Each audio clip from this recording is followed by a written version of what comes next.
it's a double-edged sword. I think from the aspect that it's a great move, but the flip side to it is how do you go about implementing and executing it effectively. So I think it's coming with mixed feelings. The demonetization really is something that's come at the right time. India is poised at a point where it's expanding. There's a lot of online work that's going. It's been about 18 months since people have adapted to online. And I think with this, the next thing that's happening is automatically getting projected and propelled into the digital India or the digital medium of transacting through cashless schemes. So I think it's great from that aspect.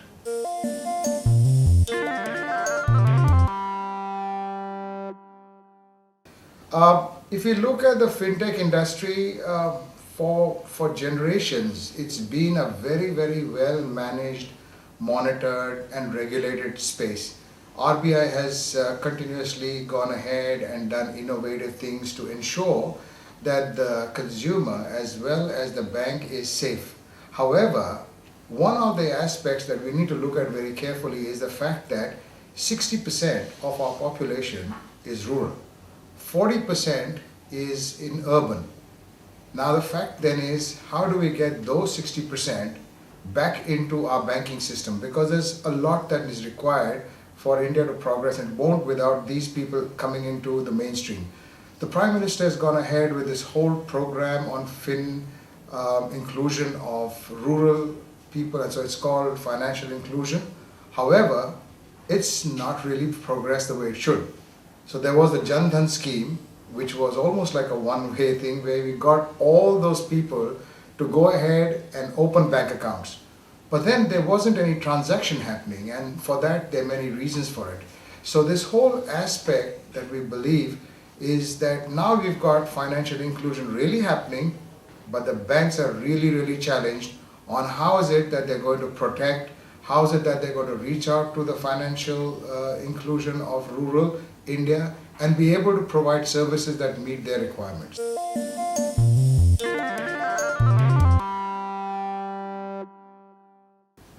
Essentially, there are a couple of ones that are very, very targeted and focused towards the financial industry, and that's more to do with how do you give access to the right people, to the right resources, and ensure that you reduce the amount of fraud. Now this is normally done through a process called as adaptive authentication, an RSA suite of fraud risk intelligence that we use for banking industry to ensure that we provide sufficient security through stepping it up using technologies such as seeing whether a person is the right person, is he the right profile person coming from the right device. So there's a bunch of solutions around it. We also have a solution called the e-fraud network where we collect information across the world from banks that have undergone certain fraud patterns, and we use this as standard rules pushed into other people who may not have had that fraud but are now susceptible to it. So this e-fraud network is a worldwide threat intelligence feed that comes into banks. Banks like it. We also have a set of products which we call as cyber security intelligence, where we are continuously bringing down phishing sites, where we are looking at rogue sites, and while we do that, we collect a lot of information which deals with underground chatter. Now this underground chatter will give banks a preview of what's happening in the underground. Are they getting targeted by cyber criminals? Are they a source where attack could take place? So what information is being shared in the underground? So that goes as a special need for them. Over and above that, all banking is highly, highly regulated. And this regulated industry requires to have compliance standards. So RBI has its guidelines, and there's a bunch of other guidelines that banks need to follow. Using our Archer suite of products, we are able to give banks the ability to get far more visibility in their environment and also get to be able to react to some of the challenges that they have. Now, when you have a compliance standard, there is a gap that might be between the standard and what the bank's current position is. And we help using these technologies to bridge the gap by telling them, here is where the gap is, here is what you can do to be at the industry level or higher than industry level. So our whole focus really is the ability to provide the banking industry with visibility of their environment, see what the threats are, quickly detected, and the most important part is that we see the cyber criminals live within organizations for greater than about 200 days. So there's infiltration and there's someone sitting in your organization for 200 days. What you can really do is stem that information flow out. So by being able to detect, get full visibility, you also have then the response time that can be reduced and thereby reducing the risk to the bank. So essentially, it's a complete suite of products that we provide which helps the bank. Now, the bank just providing a solution is not enough. The most important part is to be able to have context to it. So while a bank has got certain very, very critical assets, those are the ones that need to be protected most.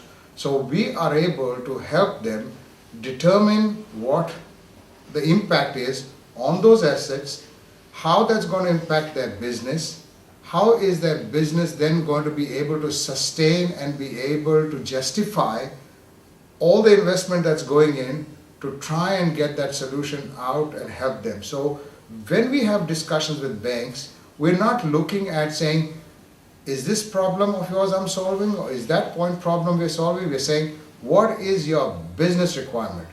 You want to get fraud down by 80%. You want to get uptime by 90%. You want to get customer convenience by another 20%. So those aspects are taken into consideration and we stitch a solution together to give it to them. And so really, it's the bank's business that's driving the whole security for themselves. And that security is, the framework is provided by us. I think it would be unfair to say that RSA provides all the technology. We provide a seamless portfolio, but the banks have the ability to use that portfolio to not lose their investments and augment their investments, not a rip and replace methodology that we are pushing for.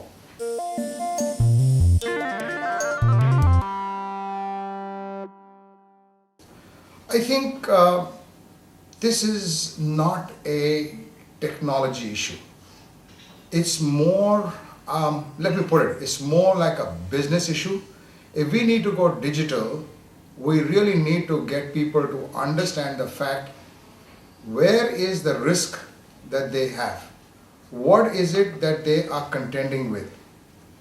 What is it that they need to be aware of and use it so that they protect themselves?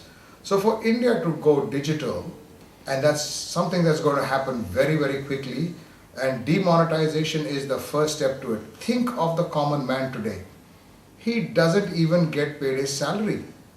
What's he going to do? Is the vegetable man on the road who's selling, who's never heard of digital. What about, the small expenses we have? We thought that the demonetization is going to impact the big people. It really has started impacting the people on the ground. And those people have suddenly realized that if they don't go digital in times like this, it's going to be impossible to exist.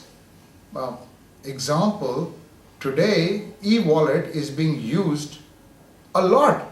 I mean, you're getting money transacted like that. Suddenly the guy realizes, hey, this is easy. I don't have to carry cash and I'm doing it. So for us, or for India to go digital, the government has to, besides having the infrastructure, have awareness, programs pushed out, help the people who do not understand this. Think of all the rural inclusion people who can't even read, and we are expecting them to transact on a sophisticated net. That's our challenge, but believe it, that's the way forward.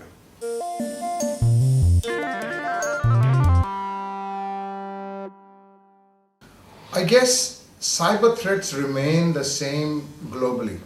It isn't that the cyber threats in India are going to be different from cyber threats in any other part of the world. However, the impact of the cyber threat is very different in India as compared to other parts of the world. Now let me just allude to a few anecdotes on it. Think of ransomware. We don't see so many cases of ransomware in India. However, it is a very, very big thing in the Western world. And the reason for it is the cyber criminal going to get enough bang for his buck? And in India, that probably is not going to happen. The second one I can think of is all the transactions that happen online. There's a large proportion of it which is cash on delivery. And when it's not plastic money, the threat just comes down dramatically.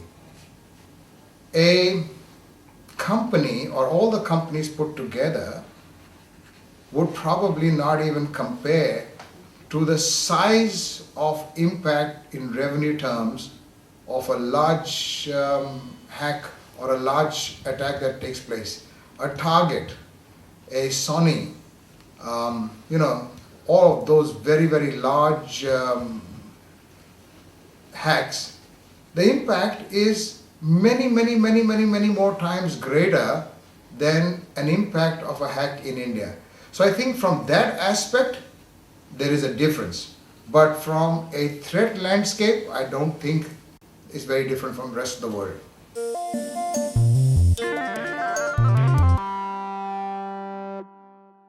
I think it's a very, very important question that you've asked. And there's a question within your question which is really the problem. The fact that an e-wallet, what is the biggest impact to an e-wallet? It goes through the same process back end as a financial transaction of a card. However, there is one element which is you've got a mobile device. And this mobile device is independent to download whatever it wants from the net. And there's something called as rogue applications. These rogue applications look very identical to an original application.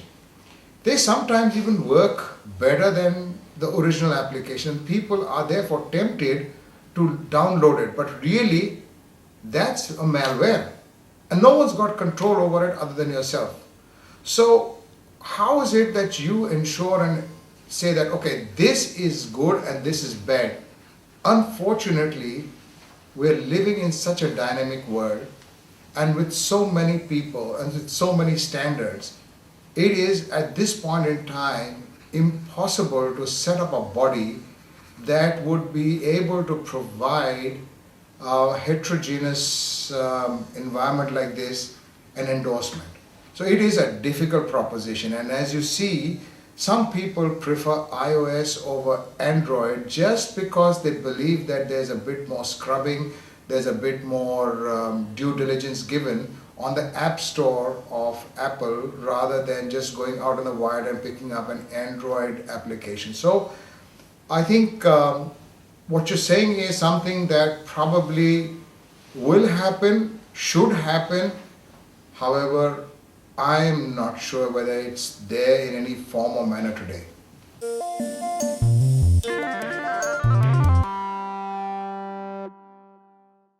I think that's a very, very fair observation. It is something that is being discussed at various levels. I'm very sure that it's being discussed at the government level. There is a massive gap between the number of security professionals who exist and the amount that we really need.